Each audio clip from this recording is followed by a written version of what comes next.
National Weather Service in Wilmington has issued a tornado warning for East Central Robeson County in southeastern North Carolina, Central Bladen County in southeastern North Carolina, until 7:15 p.m. At 6:27 p.m., trained weather spotters and the public confirmed a large and extremely violent tornado near Lumberton, moving east at 40 miles per hour. This tornado has a history of producing significant damage in South Carolina, particularly near Bennettsville, where homes have been completely destroyed. This is a tornado emergency for Lumberton and surrounding areas. Some locations in the warning include Lumberton, Barker 10 Mile, Dublin.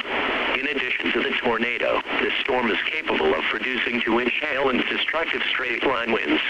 This is an extremely dangerous and life-threatening situation. This storm is capable of producing strong to violent tornadoes. If you are in the path of this storm, take cover immediately. A tornado watch remains in effect until 1 a.m. Monday morning for southeastern North Carolina and northeastern South Carolina.